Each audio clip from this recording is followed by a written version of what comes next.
Welcome to Life on Maui. I'm your host, Stephen Freed. We're coming to you live from this beautiful residence in Wailea Kai. Thank you to Lee.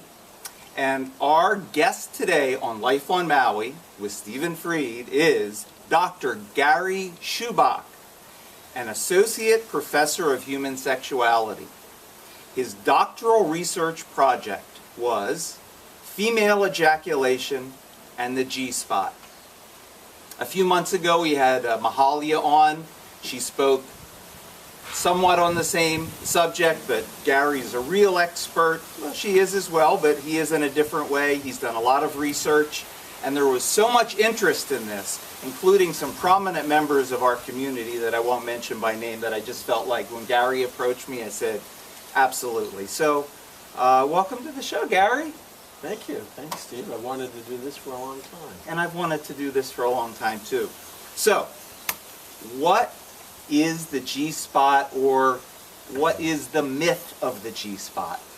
However you want to answer that. Okay. The term the G-spot first appeared in 1981, just before the release of the book, The G-spot, and other recent discoveries about human sexuality. This was a runaway bestseller in 1981. Mm-hmm. But the problem is the term, the G-spot.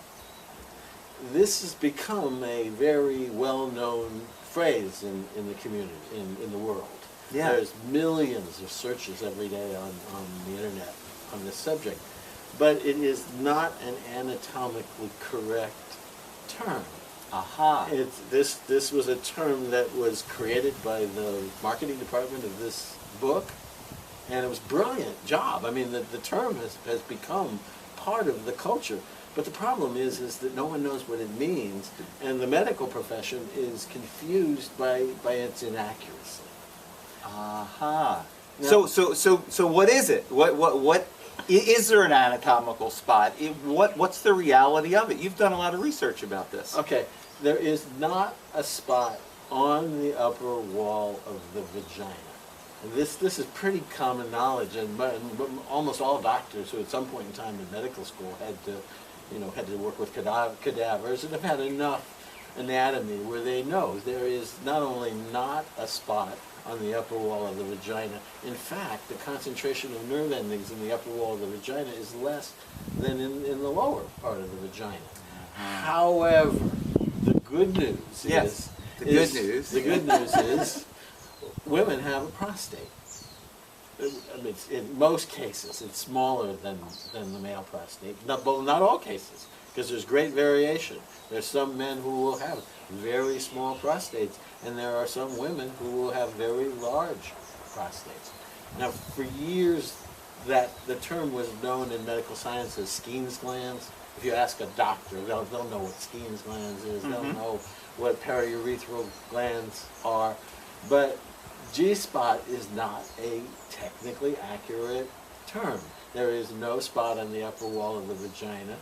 G refers to Ernst Gräfenberg, who wrote a brilliant paper in 1956 on the subject of the human female prostate. So that's where G-spot came from, was from his name. Right, and the authors of this book, I'm trying to get them now in their later years to be more honest and transparent about the process that the book company went through to get to this title, like what their alternative titles were that they were offered. Yes. But I mean, I grant this one was very effective, but the problem is 30 years later, we are still debating whether there is a G-spot. So you're coming around, you're talking about something, a prostate that's an equivalent somehow on a female. So where's that, and what's that? And good question. In most women, it will, just like with the man, it will completely surround the urethra. But in the female, it is very close to the urethral opening, to the pee hole. So it's right near the entrance. So therefore, you can stimulate it through the upper wall of the vagina. It's on the other side of the upper wall of the vagina. Or, since it completely surrounds the urethra, you can also stimulate it from the outside by pressing right about here below the pelvic bone. Most women, if they do that, will feel an urge to urinate. They've got the right spot. Well, all right. So, I mean, looking at the female anatomy and where the clitoris is, where would it be from that spot? Below. Below. The urethral opening is below.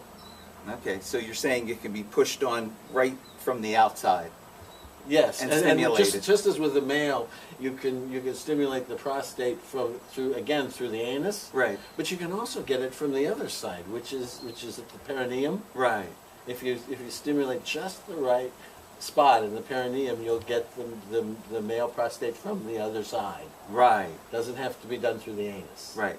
So is this something that you would say is a universal to all women, that this is something that can be accessed and pleasurable, or is it some women and not some women? What's been your experience with that?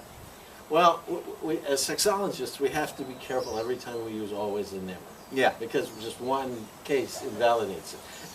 And statistically, not all men are born with prostates. There's a small percentage, tiny percentage, that are born without. So hypothetically, could be the same situation with the woman. But my colleagues and I have yet to find one. Sometimes they're a little smaller, but it's our belief that most women have a prostate. There was a very good statistical study of professional women, thinking that maybe professional women would know their bodies better, would have more education, and 68% of them had some expulsion of fluid during sex at some point in time in their life. They didn't know why; it just happened. So the feeling is that most women just simply don't know how to have their G-spot, female prostate, stimulated properly. I got you. And it also requires a very high level of both relaxation and turn-on, which are seemingly inconsistent, but they're not. Right. Right. And so this also ties in. So how does the G-spot relate to female ejaculation, which in the street vernacular is called squirting?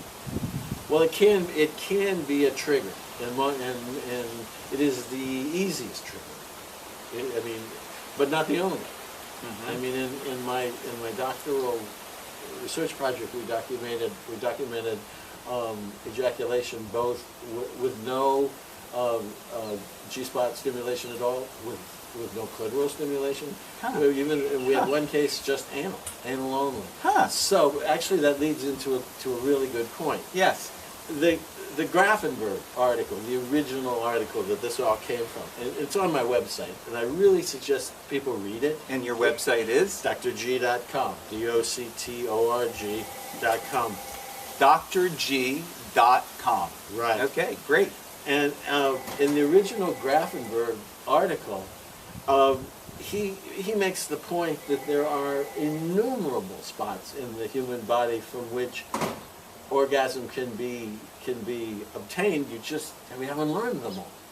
Huh. There isn't just a clitoral orgasm or a vaginal orgasm or a blended orgasm Or a penile orgasm. There are hundreds of different types we just haven't discovered them. Huh. Okay. So the point is that our bodies are really literally wired for pleasure, and it's just a matter of really learning how that works and being able to relax our minds enough to enjoy the pleasure. Gotcha. And where does the fluid actually come from in a woman? I mean, I think we know more about with the man where it comes from. So where does the fluid actually come from in the woman? What's it composed of? I mean, again, going back to the other interview with Mahalia, she's talking about the great healing benefits of it. So anything that you have to say about that, I'm interested, or we're all interested. Okay, I do want to discuss the Mahalia thing a little bit. There is quite a long historic tradition of this. I mean, you see it in Tantra. I mean, actually, Aristotle wrote about it. We actually have anatomical drawings from dissections in the 16th century that show both the female prostate and also refer to the fluid. However, my doctoral research study was the landmark study in terms of Masters and Johnsons and the other pioneers had wanted to catheterize women, who were ejaculated, drain their bladders, and then leaving the catheter in, resume stimulation to see if they ejaculated where the fluid came from. And we were the first ones to do that. Since others have done it since, but I was the first one to do that. And what's the outcome of that? Okay, most of the fluid, when it comes to ejaculating, there's what we call squirters and there's what we call gushers. When you, for most women are just squirters, they will expel a small amount of fluid from their prostate, from their urethral glands. Right. You know, consistent in size to what relative would be with the male. Right. I mean, I'm not putting out a lot of fluid these days anymore, but as you get older, as you get older. Now, there are women who are gushers, and you see these pints, streams, and done in my case of my doctoral study. This was done on bladders that were drained with a catheter. Wow. So one of the women actually put out as much as a full liter. I usually have a 1 liter bottle. Well, that's what Mahalia was talking about. Yeah. Yeah, put out a liter on a drained bladder. So my hypothesis, which has actually been verified in the last couple of years by a couple of other studies, is that it's actually coming from two places. The small amount is coming from the urethral glands or the prostate, and that large amount is coming from the bladder, from residual moisture. Even though we've drained their bladders, there's still residual moisture in their bladders, and the turn on. There's a hormonal effect going on in the turn on that causes the fluid to be clear and to not have the appearance or the composition of urine. Amazing. I mean, we tested the urine samples on these women coming in, and then we tested them again when we drained their bladders, and then we tested them a third time after they ejaculated, after we drained their bladder. And the main components of urine, of urine, which is urea and creatinine, were about 25% of their baseline levels. So my hypothesis is that there's such a turn-on going on. There's actually a disease called aldosteronism that would replicate the same phenomenon, which is the production of too much aldosterone, which is an adrenal hormone. So that's. But in any case, I tell women. I mean, even though we know that huge amount came from the bladder, to consider that all fluids that come from their body are sacred, and that some are not profane and some are not sacred, and that this is a perfectly natural activity, and they should just get a pad or towels and have a good time, enjoy themselves. Wonderful. It's good to know somebody's actually doing some real research here. So, in closing, why is this matter still so controversial? Well, there's this big question, which is, does the G-spot exist or not? Because there's, again, the confusion over this term. The use of the term itself is keeping medical science from coming to accept this. That word, that's the spot word. And this is just a matter of high public interest because it is such it's a step up in terms of a level of pleasure. In Gräfenberg, in his original article, the first line in the article is, and he didn't have the statistics we have now, which is most women don't orgasm through intercourse. Right. I mean, he didn't know the numbers we know now. Exactly. But exactly. He was absolutely right in 1956. Right. And stimulation of the female prostate, urethral glands, whatever you want to call it, and the resulting effect of that is quite pleasurable. And is, done properly is pretty certain to deliver a pleasurable effect.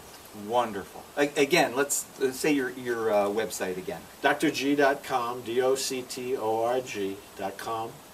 There you go. There's where you can go to find out some more information on the subject. So, thank you for joining us poolside here in Wailea for this very enlightening discussion about female sexuality with an expert on the subject. So, thank you so much, Gary, for joining. Thank you so much. And really hope you enjoyed this interview. I sure did. And until next time, aloha.